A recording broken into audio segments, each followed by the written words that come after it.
Hello my cabbages and welcome back to another mapping video. And today we're doing episode 2 of the WICSO series.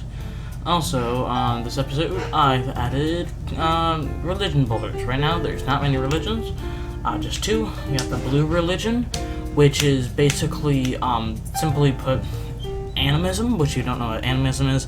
Basically belief that everything has a spirit, and like, that mountain over there has its own god. This blade of grass is its own thing. So like, it's just kind of belief that everything has a spirit, basically.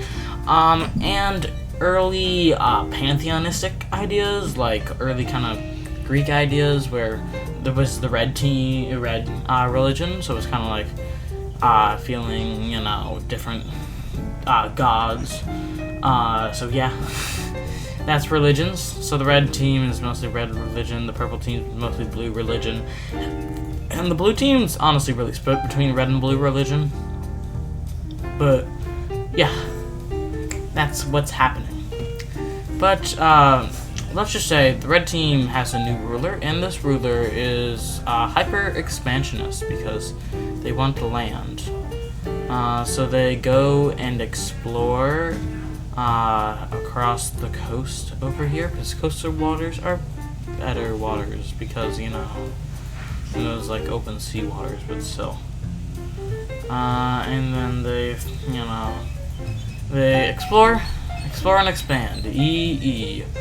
After that, they go on and expand their areas pretty far, doing something I like to call a rapid expansion, which is not that healthy for your nation. And, you know, let's just say immediately, because a little bit of a rebellion starts to form. Let's just say it forms on this island. Yes, and it spreads and spreads, and boom. And the same rebellion, yeah. Let's just say a different rebellion for different purposes right now. Starts spreading up here, so we got dark red and orange, because they're like, no. We want Islam, we want to... So basically these are, most of their military is rebelling, so they're kind of losing, because like, they still have some military left, but most of that's stationed on the capital. And they're kind of like, oh no. So they kind of like, eventually, after a bit, so let's just say around now, after they finally got their capital's military there, and kind of like, got them to basically stop. They're like, and they got in a bit of a stalemate. They push back a bit here, and a bit over here, but they actually don't do much. So eventually, after this, they decide to give up and allow the rebellions independence. These don't really have the same, but let's just say that this would happen over a longer period of time. Whoops. This would happen over a longer period of time, as I was saying. And also, of course, they would have, you know, their actual borders. But basically, we get a new orange and dark red kind of religion forming here. So yeah. So yeah, we have these new religions.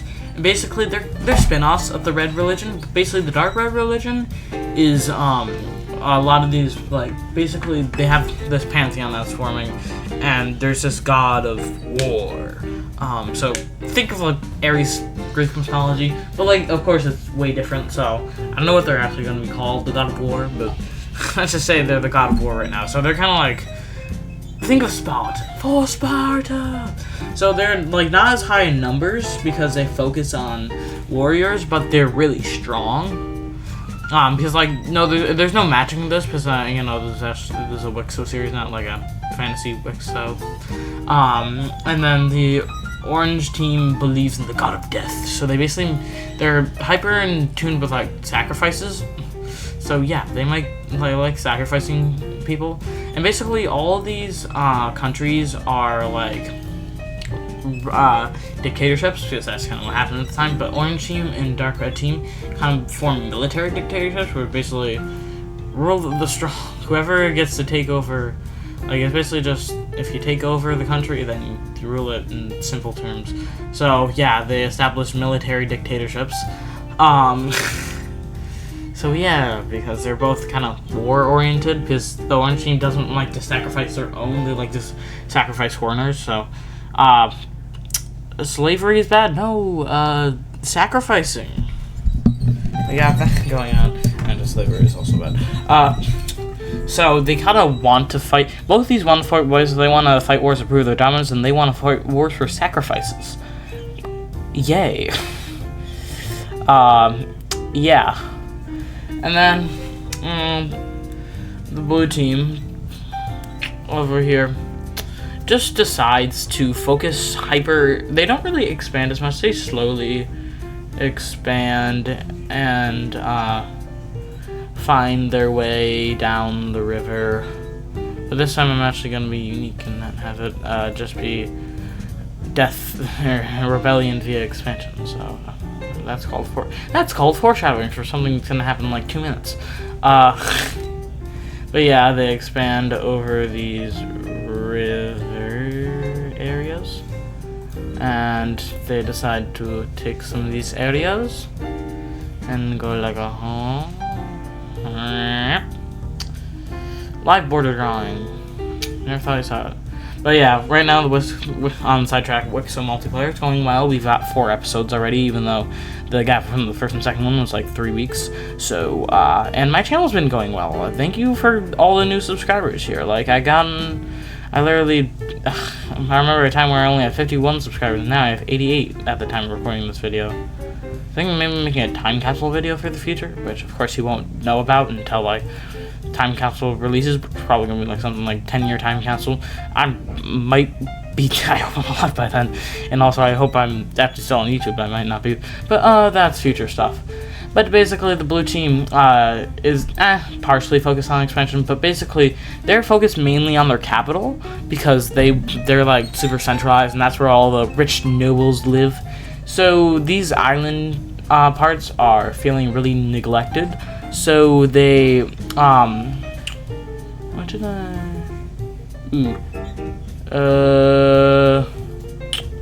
Don't worry about this. This is an important detail for later. Oh, they do not get all of the coastline.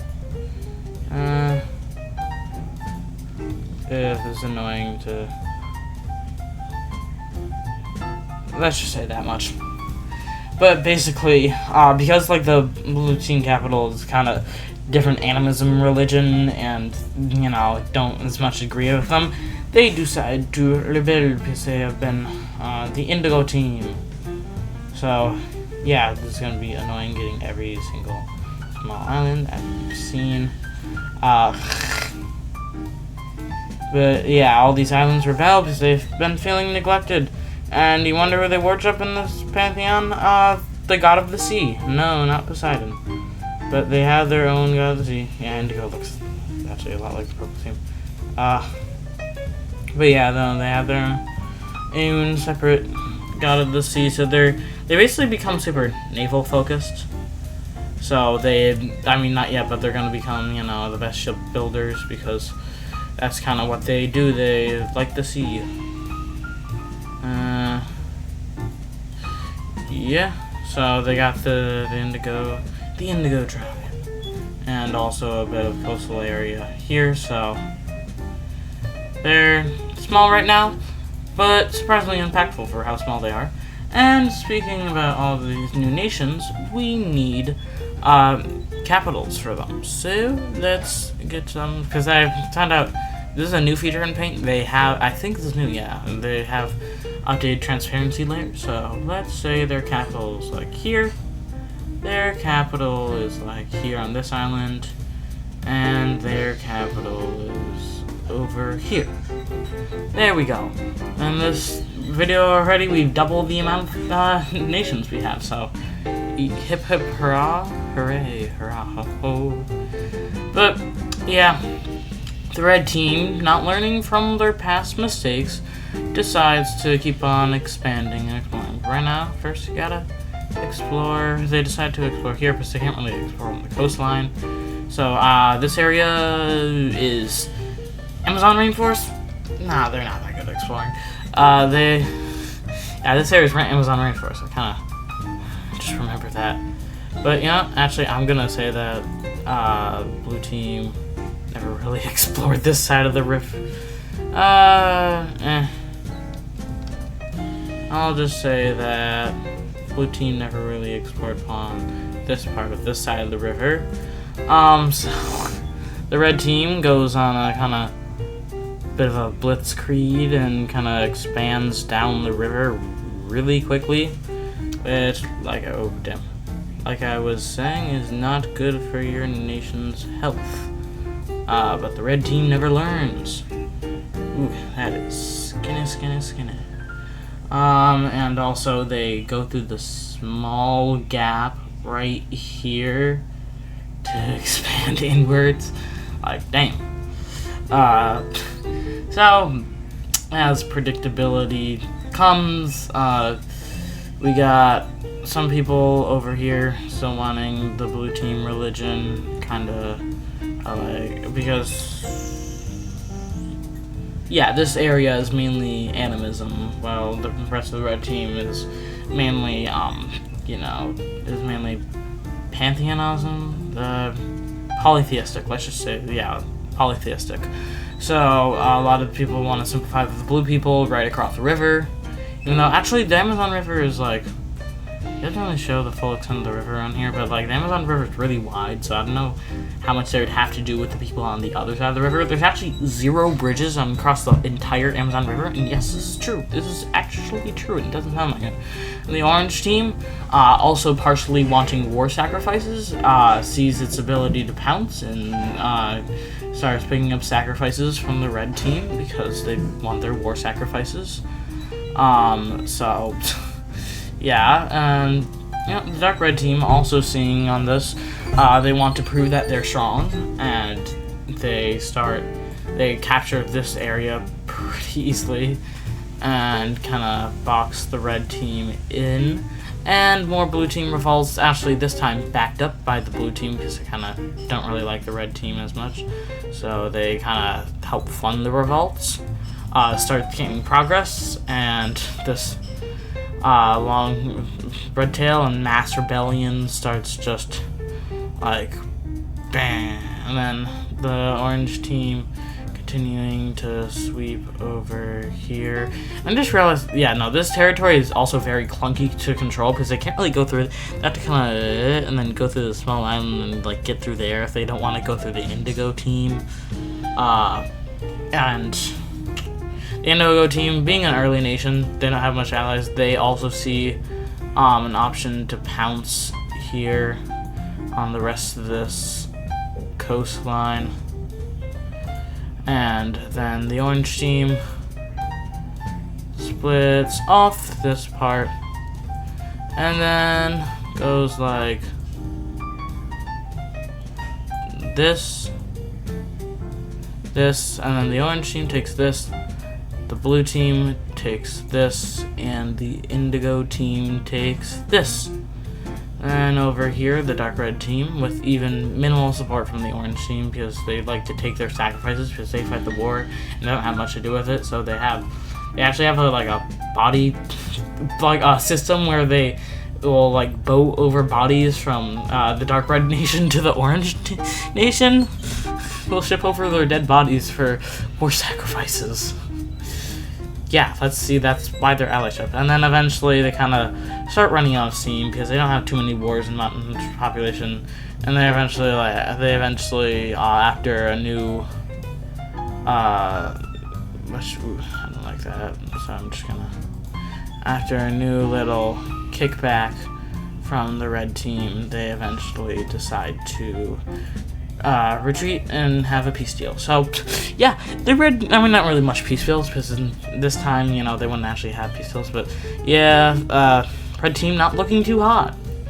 Really not. Honestly, the blue team's looking the most powerful right now, but none of them are looking particularly well off. Yeah, the nations are still, I mean, compared to other starting YouTubers like Ender, who have like all the Greece colonized, it's not horrible. I've definitely had smaller starting nations, like, but yes, as Ender criticized. Yeah, I'm sorry, Ender. I just had a more high-res map. But with all this, the Orange team decides to expand after this war, which is probably pretty taxing. So actually, after like, actually, because the Purple team haven't been expanding much, and also they're the only one, literally the only nation to not fight in this war, which is actually kind of surprising. I guess they are kind of the peaceful nation, so makes sense. But yeah, no, they're technically the only nation to not fight in this war. So they kind of decide to use their resources in expanding instead of war. So, dub for the Purple team. And the Purple team decides to expand across this river, which is kind of weird because they have to borders and not exactly friendly. I don't know. Well, the Purple team isn't neutral. Wait, yeah, no, the Purple team is a peaceful team. I guess the Purple team is like the most peaceful, but they're not that peaceful. I don't know what I'm thinking. I guess my brain is getting polluted from my fantasy WICSO series, which has been put on hold for a bit because I lost the map files. It's an ongoing theme, and it's kind of sad. Not kind of, it is sad. It's just sad. But they capture the rest of this river. Oh, wait, white. To capture the rest of this river. So yeah, that's going well for them, and they also decide to expand a bit, make the river girthier. Probably actually at this point, even though this area is less populated, like the population's probably like this has like 75% land, but also like 50%. Probably like 40% of the population, because most of the population is still on this island in general. But this area is starting to get a bit changed. Like, I mean they're both blue religion, animism, but they're starting not really religiously wise, but kind of just economically wise, becoming more independent as like they're kind of being cut off. But sure, rebellions? Nah, it's not like we've already had 3 of them in this episode. Whoa, crazy guys, crazy news, but the people on this river decide to revolt? Whoa, into a lavender team. Very nice. Yeah, so they launch a big rebellion here, and the Purple team is like, no, please don't leave it. I thought we were gonna be the only one in this video to not actually be in a war. But then Purple team starts winning until they ask for the help. Let me just make it obvious. Yeah, they're winning. This is not really going well for the Lavender team right now, because the Purple team is stronger, because like I said, they only contain like 40% of the population, and this part was even more so. It's actually even just that part of the rebellion probably contain like 25% of their population, but like 50% of the land. So, but the Lavender team is eventually like, hey, blue team, I know you guys don't like the Purple team, even because they're not peaceful. So the blue team decides to kind of pounce on that and take land from the Purple team. So they kind of do that well because they're doing good. But then,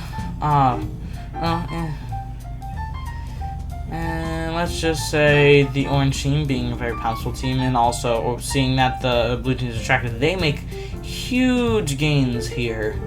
And because they like sacrifices, they also like to ally people. They're not like a super strong ally, they're more like temporary kind of allies, where like, but they're like Indigo team. If you start ransacking their ports with your good naval power and feed us the corpse, then we'll be happy. And so eventually they kind of really just go unnoticed, because the blue team being so big is really disjointed, and their army was like focused over here, and like, yeah, the army efforts over here are going really well.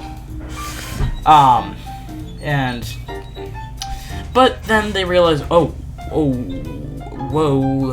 Yeah, the purple team's not really allied with them, but the blue team's like, whoa, and then kind of takes over back this part and tries to take over to like this chokehold right here.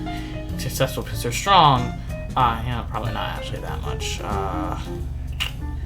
Live warding, like that much, but then like the purple team seeing opportunity.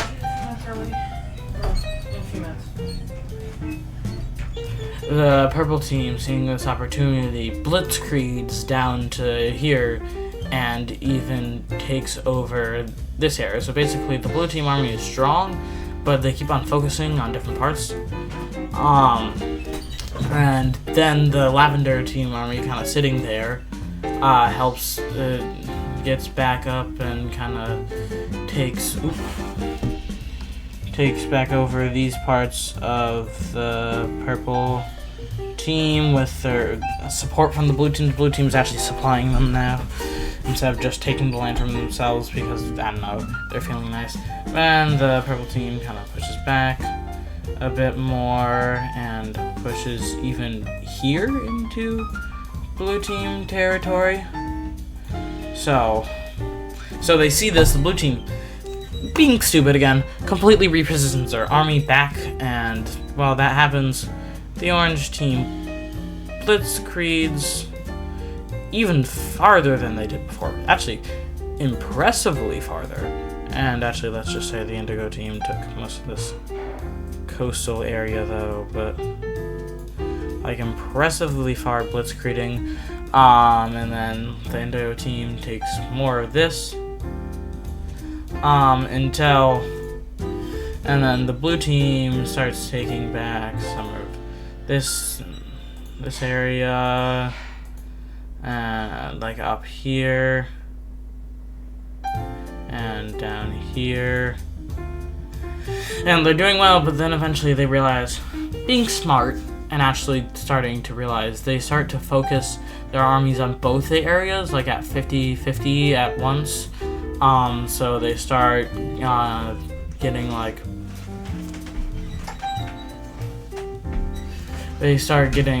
kind of pushing them back a bit and actually like getting their land back, and but yeah, this doesn't look good.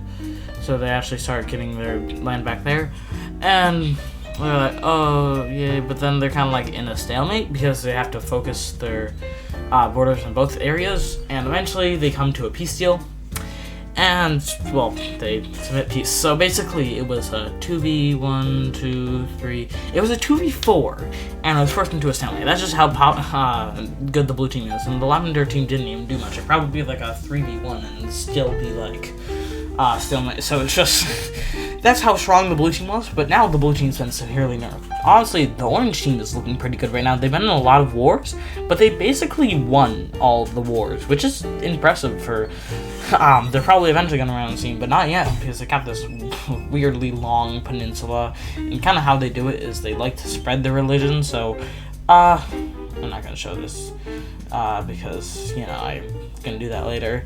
So, it's going to become unstable, but that's future talk. And this Indigo Nation's becoming a pretty strong naval power, as you can see by their dominance over the river areas. The blue team is kind of failing.